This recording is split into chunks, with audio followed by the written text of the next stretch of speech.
ये जो कल का सेशन में ये बिल जो है अब पास हो चुका है। आपने जैसे कहा कि ये जो Arunachal Pradesh measures for prevention of examinations ना, बेसिकली ये जो एग्जामिनेशंस में इस तरह का अगर पेपर लीक होता है तो किस हिसाब से उसको पेनल्टी और सज़ा मिलेंगे।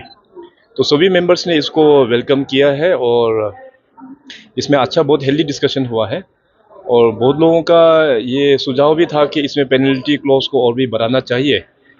तो मैंने रिप्लाई में कहा कि क्योंकि ऑलरेडी हम लोगों का जो आईपीसी एक्ट और सीआरपीसी जो बोलेगा, अभी नया जो कानून आ गया वो बीएनएस और बीएनएसएस, तो उसका अंदर में भी ये पूरा प्रीव्यू का अंदर में भी ये सब होता भी है। और कॉग्निजेबल और नॉन कॉग्निजेबल ऑफेंसेस भी होता है। तो इसमें हमको और भी एक्सपर्ट्स का व्यू चाहिए होगा। तो वैसे कल जो बिल जो पास हुआ है, मेरा अपना हिसाब से तो काफ़ी वो स्ट्रिंजेंट एक कानून बनाया कि इसमें अगर कोई लोग पकड़ा जाता है तो उसका फाइन भी 1 करोड़ होगा। कोई इंस्टीट्यूशंस अगर इसमें पकड़ा जाता है तो उनका भी 1 करोड़ होगा। और एग्जामिनेशंस का जितने भी जो खर्चा है उससे रिकवरी करेगा। और सज़ा जो है 3 साल से लेके 5 साल और 10 साल तक का भी इसका प्रोविजंस यहाँ पे दिया हुआ है। और साथ साथ जो एग्ज़ाम देने वाला जो एग्ज़ामिनी होता है, उन लोगों को ऊपर भी इसमें कड़ी से कड़ी इसमें सज़ा मेंशन किया हुआ है कि मान लीजिए कि अगर कोई एग्ज़ाम देने वाला कोई व्यक्ति को पकड़ वो उसमें वो भी अगर इस तरफ में इंडल्ज है, प्रैक्टिस करता है करप्ट प्रैक्टिस, तो उनका भी पूरा लाइफ टाइम जो है वो डिबार्ड हो जाएगा, एग्जामिनेशंस फर्दर दे नहीं पाएंगे।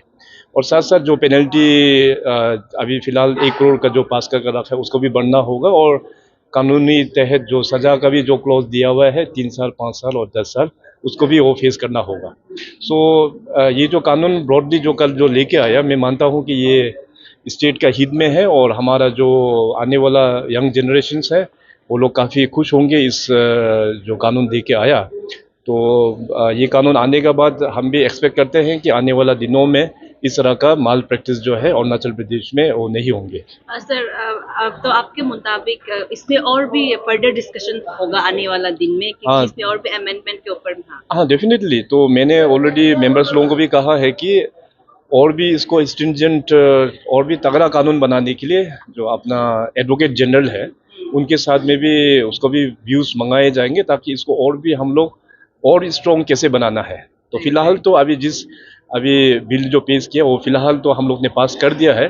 तो इन सच टाइम एजी का भी व्यू लिया जाएगा। और अगर एजी का व्यू आता है और भी हम लोग इसको स्ट्रॉन्ग बना सकता है बोलने से, डेफिनेटली हम फिर दोबारा लेके आएंगे अमेंडमेंट फॉर्म में। देखिए, ये सब जो हम लोग ईयर ऑफ एजुकेशन बोलो, ईयर ऑफ हेल्थ बोलिए या ईयर ऑफ टेक्नोलॉजी बोलो, और इस बार हम लोग ने ईयर ऑफ यूथ को डेडिकेट किया है। तो ये सब जो डेडिकेट करता है, इसका शॉर्ट टर्म रिजल्ट्स आपको देखने को नहीं मिलेगा। अभी लास्ट टाइम जैसे आपने जिक्र किया कि for example year of health भी हम लोग ने बोला है, ईयर ऑफ एजुकेशन भी हम लोग ने बोला है, लेकिन धीरे धीरे अभी उसका रिजल्ट जो है अभी देखने को हम लोगों को मिल रहा है। तो एजुकेशन में भी काफ़ी रिफॉर्मेशंस हुआ है, इंफ्रास्ट्रक्चर में हुआ है, मैन पावर का जो गैप है उसको भी सेंक्शन होके अभी पोस्ट का रिक्रूटमेंट का प्रोसेस चल रहा है। हेल्थ में देखिएगा तो इंफ्रास्ट्रक्चर हो गया, इक्विपमेंट्स का हो गया, मैन पावर का हो गया। तो ये सब इसलिए गवर्नमेंट रखता है ताकि 1 ईयर का पूरा फोकस जो है उसमें मिलने के लिए। तो एक बार फोकस मिल के प्लानिंग उस हिसाब से चल जाने का बाद में इन सब्सिक्वेंट ईयर्स में उसका रिजल्ट आता है। तो इस साल का हम लोग ने ईयर ऑफ यूथ इसलिए रखा क्योंकि अरुणाचल प्रदेश के जितने भी जो यूथ है उनको एक अच्छा प्लेटफॉर्म्स देना बहुत ही आवश्यक है। चाहे वो स्पोर्ट्स का क्षेत्र में हो, चाहे वो म्यूज़िक या आर्ट्स के क्षेत्र में हो, या किसी भी क्षेत्र में हो, उनको एक अच्छा प्लेटफॉर्म देना बहुत ज़रूरी है। और मैं अपना एक्सपीरियंस पिछले 8 सालों में हमने देखा कि जो भी प्लेटफॉर्म्स अपना युवाओं के लिए सरकार की ओर से जो प्रोवाइड करते हैं, उस प्लेटफॉर्म के माध्यम से हमारा यूथ लोग बहुत अच्छा परफॉर्म वो लोग करते हैं। तो इस साल हमारा पूरा फोकस होगा केवल सिर्फ एंटरप्रेन्योरशिप के लिए भी हम लोग ने अभी प्रोविजंस रखा हुआ है। अरुणाचल प्रदेश में स्टार्टअप्स का जो युवा है बहुत अच्छे वो लोग काम कर रहा है। बहुत सारा लोगों को हम लोग ने Arunachal Pradesh innovation and investment park के माध्यम से हम लोग ने हैंड होल्ड भी किया है और they have been doing wonders. So आने वाला दिनों में मैं चाहूँगा कि अपने युवा लोग और भी एंटरप्राइजिंग के दुनिया में वो लोग शामिल हो और जिससे अपना खुद भी आगे बढ़े और लोगों को भी वो लोग एम्प्लॉयमेंट जनरेट करके दे. Now, our focus for the youth of Arunachal Pradesh is they should not merely be a job seeker. Instead, they should be job provider. Health education is a very big subject. In fact, all the subsequent government, जितने भी जो government Arunachal में आज तक रहा है since 1972 या statehood day के बाद में सिंस 1987,